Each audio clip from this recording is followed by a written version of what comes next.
Welcome to Off the Wall. My name is Trey. Thank you so much for joining me today. It's been a couple of weeks since the IFL National Championship, where the Rattlers absolutely pounded the Pirates, but we're back with a brand new episode.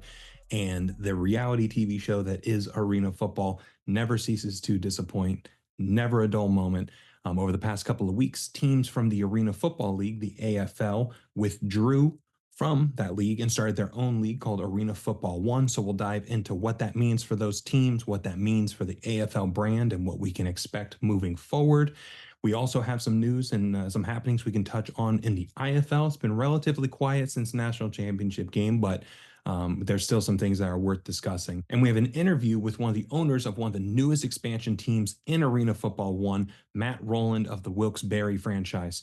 Now, you'll notice I said franchise. I didn't say a team name. That's intentional. We'll dive into the interview and talk with Matt about what they plan to do with the team name. But before we dive into any of that, if you don't already, please give us a follow on all of our socials. It's at Off the Wall FB, F as in foot, B as in ball. Off the Wall FB. We're on Instagram. We're on Twitter/X. We're on TikTok. We're on all the fun stuff. So go give us a follow on there. And if you're watching us on YouTube, please give us a little thumbs up and subscribe to the channel. It'll help us grow, especially as we're starting to get back into the groove of things. We've got a lot on the agenda over the next couple of weeks and couple of months. Even though it's the off season, there's still plenty to talk about and plenty of people to talk with. So I want to make sure you guys stay in the loop. And if you're listening on Spotify or Apple Podcasts, please like the show page. I think you can like the individual episode, raise 5 stars, leave a nice little review, say, hey, this show rocks. I love this show. Something along those lines. You can use your own words, but that helps grow the show as well. So let's dive into what has happened over the past couple of weeks with Arena Football 1.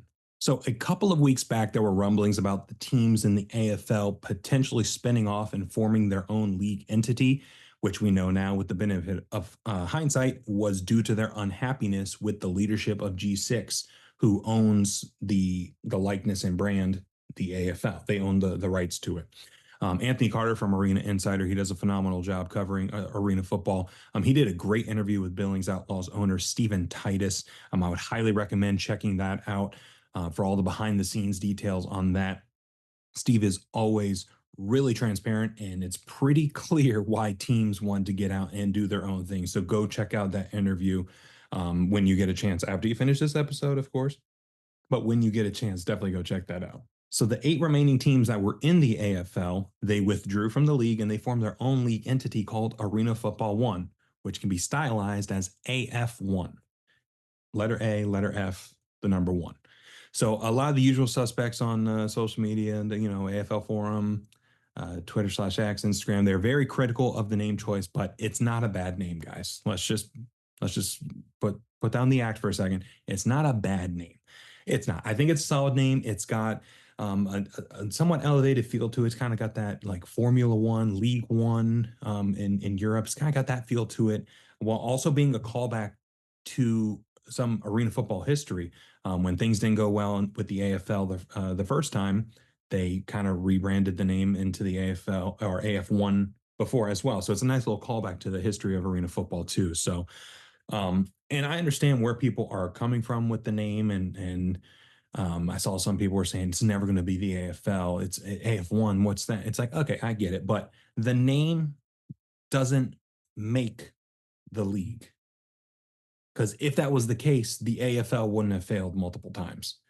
The AFL brand was strong in the 90s and 2000s, weakened in the 2010s, had a chance at a revival over the past 16, 18 months.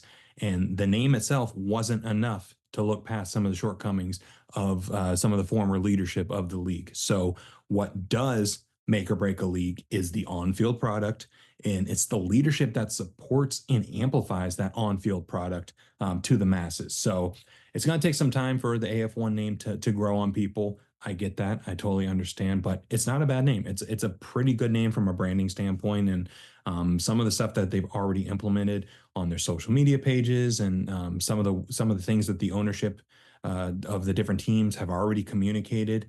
I'm cautiously optimistic about the future of AF1. And I think arena football fans in general can be cautiously optimistic about the future of the league as well. I'm not going to sit here and say that the pessimism is unwarranted. I totally understand it. If you've been paying attention to anything that's been happening over the past 8 to 12 months, that pessimism is warranted. I get it. I totally understand, whether it be like the Lee Hutton 2.0, as Steve Titus called it in the Arena Insider interview. That you have a right to be pessimistic, but AF1 has a really big opportunity to prove the pessimism wrong and turn those people into optimists. So it's going to take some time. It's not going to be something where at the end of the 2025 season, everything is all sunshine and rainbows. That's not going to be the case. I think the league understands that. I'm excited for what is happening and how things are unrolling, and I think people can be, again, cautiously optimistic at this point because anything can happen. But based on some of the things the ownership is saying, I'm on board with it. And more information seems to be coming out on a daily basis. The league was announced a week and a half ago. And already this week, we've had 3 expansion teams announced on Monday, Tuesday, and today. I'm recording this on Thursday. So on Monday, we had the Stockton Crusaders in Stockton, California get announced. On Tuesday, we had the Wilkes Barre expansion franchise get announced. And then today, we had the Monterrey Kings in Mexico get announced. So it's an exciting time of expansion. And I personally was a little apprehensive about some of the expansion efforts right from the jump, but I understand why it's happening.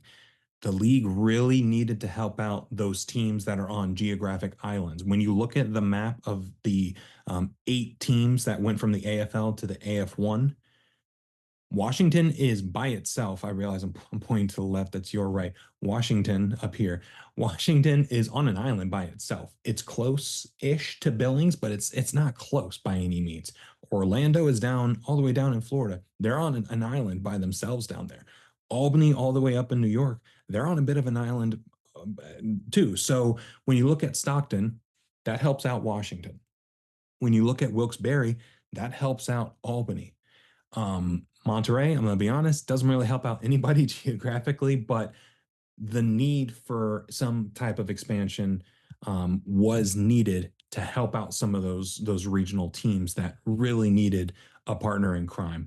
Washington kind of had it last year with Oregon for about 2 or 3 games before all the stuff happened with Oregon. But having a partner on the West Coast is only going to benefit Washington, and it's going to benefit Stockton as well. And Albany is going to stand to benefit from having a partner in the region in Wilkes-Barre. But the main point of apprehension for me and a bunch of people that I've read and seen, been a part of some of these conversations, is that we kind of experienced this with the AFL earlier this year, where the league tried to grow too quickly. Instead of taking baby steps, they tried to go right to being a 16-team league. And we have 8 teams that survived the AFL nonsense and going into the AF1. Now we're already expanding upon those 8 teams to potentially 12 teams. We'll see what gets announced over the next couple of days, maybe even more. So the people that are apprehensive about the expansion, I understand it. I get it. I'm hoping they cap it off at around 12 or 14. I think any more than that, we start to get into some situations where, like, uh-oh, are we starting to repeat some of the same mistakes? But again, referencing that Arena Insider interview, Steve Titus raised some really good points. He said every team that is going to be in AF1 has an owner. You're not going to have 6 different teams that are owned by the league and really stretching the league resources thin, like what happened earlier this year. So certainly understand, and I feel some of the apprehension about the expansion already. But again, those teams in geographic islands like Washington, Albany, Orlando, they needed some dance partners. They needed some folks to be in the region with them. So I'm hoping that one of the next teams is going to be like a Carolina and Georgia, somewhere around there that can help bridge the gap from Orlando to the rest of the league and give Orlando a geographic partner as well. So there's a lot of moving parts with AF1 right now, a lot of things being announced. Where you can look for schedules to be announced in October for what's looking like an earlier start in the spring than what they did last year. Last year, they started at the end of April, probably looking at something a little bit closer to middle of March, if I had to guess. So a lot of information is coming out, and so far, some of the transparency and some of the communication on social from the AF1 accounts has been really good to see, and a welcome change to the radio silence that we've received earlier this year from the previous league. So again, cautiously optimistic about the outlook of the league, and we'll see what other information gets released. And as we continue to learn things, we'll continue to talk about it here and on social. But AF1, the first couple of weeks of the league's existence, has been pretty successful so far. Obviously, we're still 6 months away from these teams hitting the field and actually doing the thing of playing football, but I'm okay with how things have been these first couple of weeks. So moving over to the IFL before we get into our interview, the IFL has been pretty quiet since the national championship a few weeks ago, where the Rattlers absolutely took it to the Pirates. And there has been some news on some certain things, primarily in Bay Area. Bay Area brought in 2 new coaches on the coaching staff. Rob Keefe was announced as a returning head coach. They lost their offensive coordinator, Dixie Wooten, who became the head coach of Fisher's Freight, the newest expansion team in the IFL. So that left a vacancy on the assistant coaching staff, and they went and got Rod Windsor and Les Moss from Northern Arizona. So Les Moss was the head coach at Northern Arizona this past couple of seasons, and Rod Windsor has been the offensive coordinator there for a little bit as well. So they're both joining the Bay Area coaching staff, and they just have an abundance of head coaching experience on that staff. Les Moss by himself has 20 plus years of arena football and indoor football coaching experience. Rob Keefe has a tremendous amount of playing and coaching experience as well, and so does Rod Windsor. So Bay Area seems to just reload. They find a way to have an all-star coaching staff every single year, and they're going to be a very dangerous team yet again. They won the championship 2 seasons ago. They had the best record in the IFL last season, and we can probably expect more of the same. Just depends on what happens with the roster building, because as we know in the IFL, there's a lot of turnover from year to year. And then talking about Green Bay also announced that Corey Roberson, who was the coach of the year last year, is returning for the 2025 season as well. So Green Bay also finished with a 13-3 record in the regular season, tied with Bay Area for the best record in the IFL. So good to see that continuity continue and see how they can continue to build on what was their best season in the franchise's history of all time. It didn't end the way that they wanted it to, but having that continuity and being able to build off of it is something that Green Bay fans can look forward to. Like I said, there's not a ton of IFL news going on right now. Sometimes no news is good news, but we can expect more things to be announced in the coming weeks in terms of head coaches returning, new head coaches going from team to team. And so as those things happen, we'll be sure to talk about it again on socials and on this show. But give us a follow on the socials. We'll probably be reposting and talking about some of these things as they happen in real time. So yeah, super exciting time in the off season where some teams get a chance at rebirth. Some teams get a chance to continue their dominance and continue to build on what has been successful for them. So a lot of things are going to be shaken up here, but that's one of the things that we love about the IFL is that things are always changing from season to season. So as I mentioned at the top of the show, we have Matt Rowland, who is the owner of the Wilkes Barre franchise in AF1. Again, notice I said franchise, didn't say the team name. We'll dive into that with Matt here. We'll also talk about his career in boxing promoting that led him to owning this team, as well as his introduction to arena football and what we can expect to see from this team and from this organization, not just on the field, but off the field and in the community as well. So without further ado, here's Matt. All right, joining us on the show today, we have the owner of the newly announced Wilkes Barre expansion franchise of the Arena Football 1 is Matt Rowland. Matt, thank you so much for taking the time to join the show today. How's the first week after the announcement, or I guess the first week on the job? How's that been treating you? It's been a wild and fun ride so far. So Yeah. I'm probably just getting my ducks in order. Trying Right. to find a front office staff. I have ownership groups of people that I do business with, and we're excited. So it's just Awesome. to me, I come from boxing, so it's really no different. I'm just changing what the product is that people are going to be watching, and Yeah, there's a little bit more there's branding and merchandise and what yeah. have you. Yeah, there's a sporting event, there's a bunch of lights and cameras on it. Correct. It's pretty much the same thing. Yeah, So, exactly. so tell us a little bit about yourself and some of the highlights of your professional career that have led you to this point. Okay, so how I got introduced to Northeast Pennsylvania was my father was from Northeast Pennsylvania, outside of Scranton. Hmm. Actually, no, in Scranton. His grandparents were in Carbondale, which is a town up there. And I got into college at a college called Misericordia. At the time, it was College Misericordia. Now it's Misericordia University Hmm. in Dallas, which is about 15 minutes south of Wilkes Hmm. Barre. And I know the market, I know the people up there, and the opportunity came where this is where I wanted to put the team, you know. So Yeah. this is where I made the pitch. Yeah, So at absolutely. Misericordia, I got a sports management degree, and then from graduating, I got into professional boxing, where I've been there for 17 years. I've promoted Ricky Hatton fights, who was the biggest star Wow. ever in England. Yeah. That was my internship, and then I had him until after the Jose Luis Castillo fight, and then from Castillo, he went on and fought Floyd Mayweather without us, but it was just Hmm. contract was up, Yeah. and he made a decision that listen, he made a lot of money, but I think maybe in the long run it would have been better if he didn't fight Floyd at Right. that Yeah. moment. So Yeah, for it's sure. fine. Then I had Demetrius Andrade, who was the 2008 gold medal, not gold medal, Olympian. Okay. He was the first person from that Olympic class to win a world title over Deontay Wilder. Okay. Yeah. Demetrius had a up and down career, a lot of bad business decisions where Uh-huh.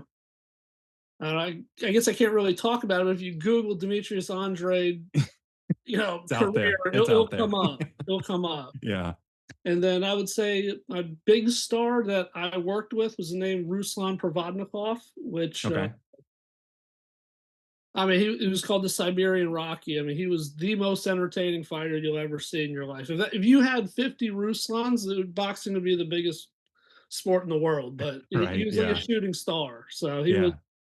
he was great. And I've worked with Yeah. plenty other fights. I've done a Manny Pacquiao pay-per-view fight. I mean, across the board. I mean, Yeah. done fights on ESPN, HBO, Showtime, DAZN, anywhere. I've been all over the world promoting fights. So No shortage of experience, it sounds like then. no, no, and boxing's still my passion. I'm not getting out of boxing. It's just, Yeah. you know, I couldn't pass up this. Whatever this is going to be, I'm in. Yeah, yeah, you got to give it a shot, right? So I Yeah, was doing some research on you, and I was looking at the your promotion company, and it says the mission is to craft an unforgettable experience and drive profitability through meticulous planning and execution.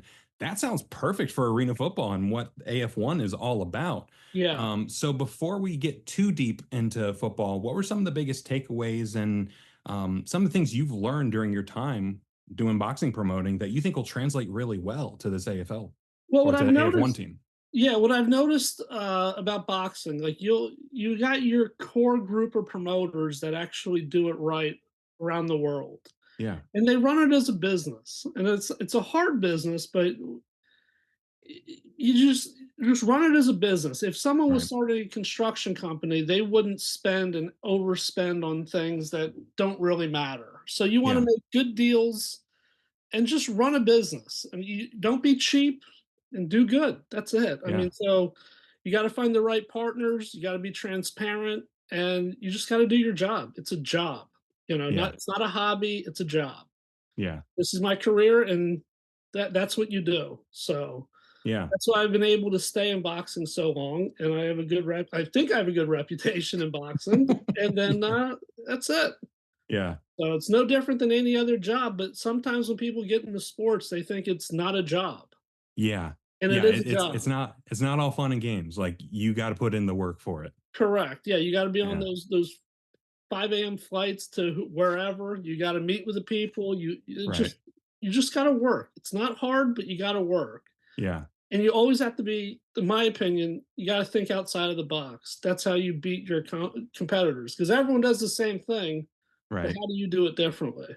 Yeah. Yeah, Yeah. so talking about thinking outside the box, I like there's a couple different expansion teams that have been announced in AF1, and with your team in particular, I'm excited to see what you do because to your point, you're in the sports industry already. Yeah. Transparently, a lot of folks that come into arena and indoor football, they make their money elsewhere, and Right. then they try to get into sports. So I'm excited to see how your franchise works out. Do you have any early ideas that you're kind of brainstorming and cooking on that you're going to implement with the team that can make them stand out from the rest? Well, the first thing that we're doing is, and it sounds like maybe cliche, and it's it's not. It's been done before, but it's Yeah. important to me that the fans are going to pick the name Hmm. because it's like it's their team. It's not me. I'm the owner, but I'm just running it. Yeah. I'm a fan in that regard, just like them. So I want everyone happy. I want everyone invested in the team. Yeah. And that's where it's gonna start. Really gonna push it hard to, the kids. I think that's really key to me. I'm gonna have the price reasonable. I want a full Hmm. house at each game, and I wanna make it an experience. Yeah. So, that's really what I'm pushing. I believe, though, that this is a television product in the making.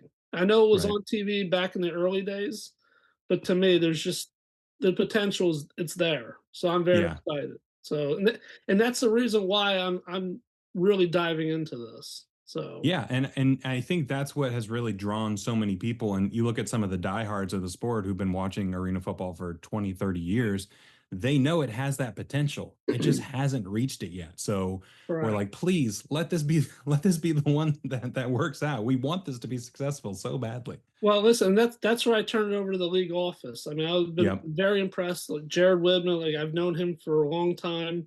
Jeff Yeah. Fisher, his reputation is what it is. I Hmm. mean, it's all lined up perfect, I think. So I'm really Yeah. excited. Yeah, absolutely. So, speaking of arena football, what was your introduction to arena football, and did you know about it growing up, or what?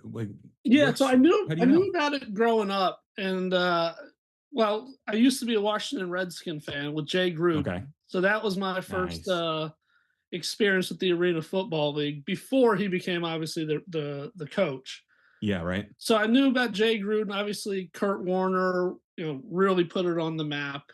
Yeah. But I was, if it was on, I would watch it. One of those type deals. Yeah. When I was in college, though, I went to the Pioneers game, and I was like, "Wow, this is really good. This is entertaining." Hmm. And then life kind of just got away from me. And then what brought me back was when Jared became president. Hmm. Me and some college friends went up to the championship, and now we're all 40 and whatnot. And we brought our Hmm. kids, and we were there with our old lacrosse coach. Yeah. And I have an 11-year-old, I have an 8-year-old, and they were smitten by it. And I was like, if this is catching their attention for this long, and I'm feeling what I'm seeing, Yeah. there's something here. Uh-huh. And that was July 19th. And then I started I think in my mind, I started that night that I wanted to be involved. We Nice. got So rolling, and then I made my proposal. I got my team together, and they approved us. So, very nice. So yeah, the brawl at the mall that got a team in Wilkes-Barre. got me in. Got me in. Let's So go. right now, I'm negotiating. It's going well with the arena up there, and Yeah, couldn't be happier right now. So that's awesome. That's yeah, awesome. it's been a So wild I first week. yeah, no kidding. Yeah. It's only been a couple days since it was announced, but how have things been so far, and what's the process of building this thing up from nothing? Like it is a true expansion franchise. What's that look like on the back end? It's fun. It's fun. I'm just embracing the grind. So the first person I reached out to was my ticket expert. He does all Hmm.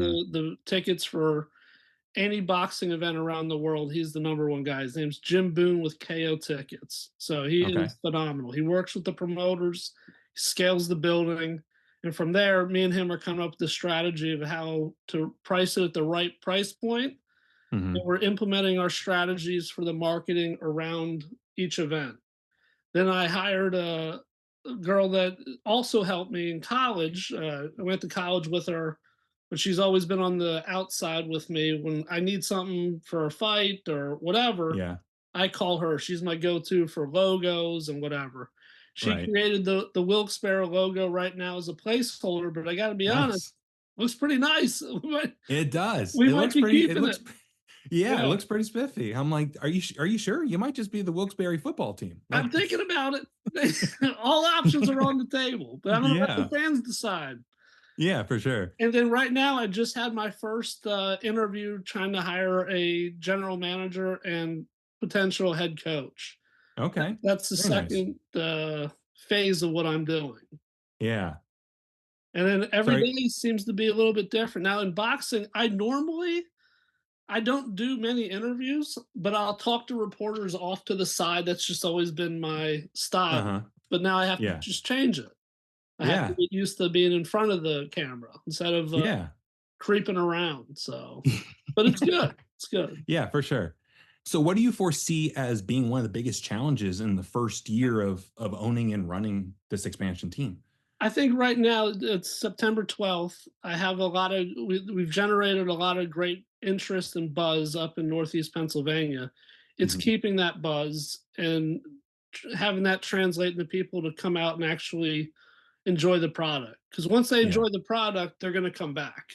Yeah. So, and then my whole thing is I just want to make sure we have a competitive team that's going to hopefully make a run at the playoffs and There you go. keep people to come back. Because if you have Yeah. a bad team, it doesn't matter how good your promotion is, it doesn't matter Right. how good your presentation is, they're not going to come back.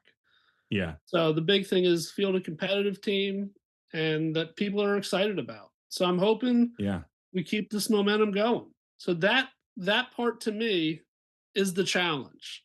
Normally when I in boxing, it's like you have 8 weeks. In that 8 week window, it's the announcement, it's the fight, and then we do it Yeah. again.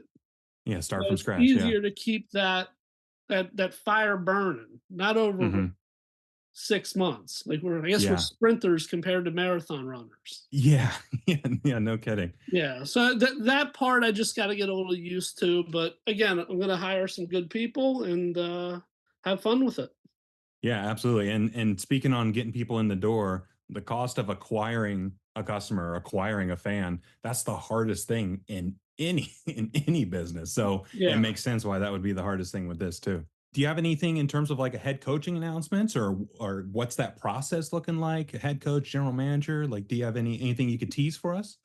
I just had my first interview. That was a process because Okay. again, in boxing, I am the one who I'm always recruiting the fighters. Come with me. This is what I can do for you. I'm Yeah. selling myself.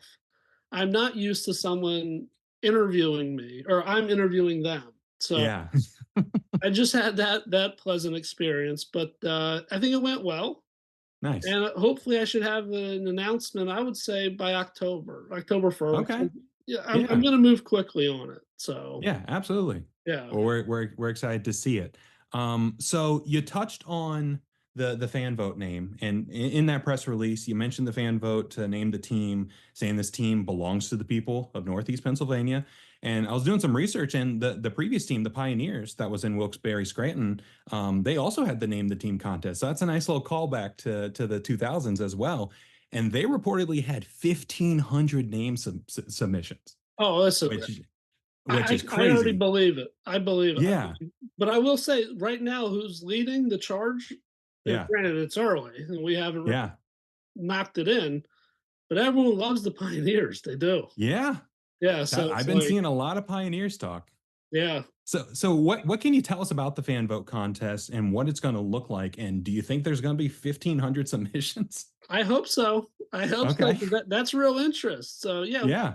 we'll see what happens. I mean, I guess I gotta be a little careful about, like, I guess from the business side about trademarks Yep. and whatever. So we're gonna take the fans' interest and what they're suggesting, and then unfortunately, we have to add the business element to make sure we can, Of course. get those names, and then once we get those names, then we're gonna submit it. So Yeah. yeah, that's how I envision the process. But we're going to be on social Okay. media.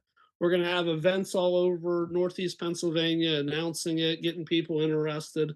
And this Uh-huh. just isn't a Wilkes-Barre team. I know it's called Wilkes-Barre, but we're going to be in Hazleton, anywhere in Right. Northeast Pennsylvania. We're coming. We're coming. This is Nice. everyone's team. So Love that. Love that. So I posted on X/Twitter yesterday asking the arena football community for some name ideas. I wanted to run some of them by you and get your initial thoughts. All What right, do you I say? got my pen. Hold on. What do we All got? right. So the first one was the Wilkes-Barre Wildebeest. Oh, I A like little it. WBWB action, some alliteration there. Right. I thought that was super creative, and that WBWB could have Yeah, some interesting branding opportunities. I love it. We had the Wilkes-Barre Wild. I love a good team name that's like an idea or a concept rather than a tangible thing, like the Orlando Magic, the Miami Yeah. Heat. Like, I think the Wild could be an interesting one. What do you think? I, listen, this is why I'm leaving it to the fans. They're already better than me. I'm telling you. I'm telling you. We also had the Wilkes-Barre Scranton Stranglers, a little ode to The Office. Oh, I like that. Uh-huh.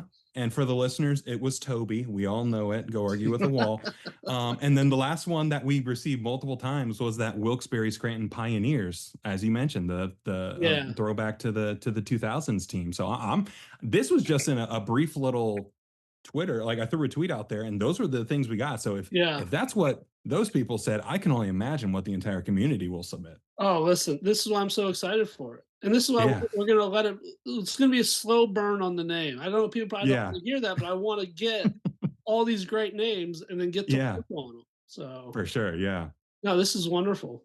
Yeah, so those are some of the names from the off the wall community and the arena football community. So I wanted to share those with you while I had you on here. I'm trying to think which one I like the best. They're all good. Yeah, no, they really I are. can't say I've ever seen a team named the Wildebeest. No, in the I think that's WB. crazy. The WB is nice. Yeah. Yeah. Hmm, this is Yeah, good. so that's a little appetizer. That one's on the house. So Hey, you can have those and we'll see what happens with it. we're going to remember this conversation if one of Let's these go. three It's wins. it's on record. It's I on love it. record. So Matt, we really appreciate you taking the time to chat. Last question before we get out of here. What can fans of arena football and the people of the Wilkes-Barre community expect in 2025 and beyond? I'm listen. To me, you're going to get the best bang for your buck. Your hard-earned dollar is going to be best spent in our building, watching our product. I Right. can guarantee that because the product speaks for itself. Yeah. My job is to line up everything and make sure everyone's happy. But this will be, I guarantee you, the best bang for your buck in all of sports. Yeah. 100%. I can say that stone cold. And because I have family ties up there, I went to college there. uh, this is the only place I want to be, and I'm going to make this Right. Yeah. a success. Everything in my power, I'm going to make this happen. So Let's go. Love to that's the hear only that. promise I can give. Love to hear that. And But I'm you going to put in try the my work. best to field the most competitive team. I am. Let's And do if I it. have to learn how to learn more about the football players, I will, but I'm going to leave Yeah. it to the football experts. Yeah. If we have to recruit some boxers to show some grit out there, so be it. If that's what we got to do. 100%. And listen, I'm sure some of them are going to be coming to my shows or the shows up. Yeah. Yeah, it's going Yeah. to be good. Absolutely. We'll have a lot of Absolutely. cross Well, promotion. yeah, absolutely. So you can follow, if you're listening, you can follow the Wilkes-Barre Arena Football team. It's at WB Arena Football on Instagram and X/Twitter. Matt, thank you so much for taking the time. Really appreciate it. And I'm excited to see what the future holds. Thank you. I'm excited for everything. And anytime you want to have me on to talk about anything, I'm here for you. Let's go. Love it. Thank you so much. I appreciate it. Big thanks to Matt again for joining the show and talking about his path and what we can expect from the Wilkes-Barre franchise. It's so crazy to think that the brawl at the mall is what inspired this expansion franchise to come back to Wilkes-Barre. Wilkes-Barre had a team in the 2000s. They were the Wilkes-Barre Scranton Pioneers in AF2. And we talked about Les Moss a little bit earlier in the show. He was a head coach for Wilkes-Barre Scranton Pioneers in the mid 2000s. So it's funny to see how some of these coaches stay in the arena game and how their careers grow. And the more things change, the more things stay the same at times. We'll have to see if he takes any of the name recommendations that came from our post on X. Big shout out to my followers on X who suggested some of those names. Some of those names were really funny, and some of those names were really good. And who knows? One of those names has a solid chance at being the name of the Wilkes-Barre franchise, and we have it documented where it came from. So super excited to see what happens with this Wilkes Barre franchise. And that's the show. Thank you so much for watching. Thank you so much for tuning in. Share this episode with a friend if you found it enjoyable. If you found it palatable, share with somebody that you think would also enjoy it. Arena football, I love it, and I feel like this game has a lot of potential, like we talked about with Matt. If the right people are involved, which we're hoping the right people are involved with AF1 now, this thing can really grow and take off from here. So super excited to see that, and super excited to see how this continues to grow as well. If you don't already, please give us a follow on socials at Off the Wall FB, F as in foot, B as in ball, Instagram, X/Twitter, and TikTok. We're on all of those as well. And if you're listening on Spotify, Apple Podcasts, go check us out on YouTube. And if you're watching us on YouTube and you ever thought, I wish I could listen to this on the go, well, you certainly can on Spotify and Apple Podcasts. We're everywhere. So only 24 hours in a day, and you chose to spend about 30-40 minutes of that with me here. Really appreciate it. Really appreciate the time. And yeah, we'll see you next time, and we'll see what other news breaks in the arena football world. But take care. We'll see you next time. Bye.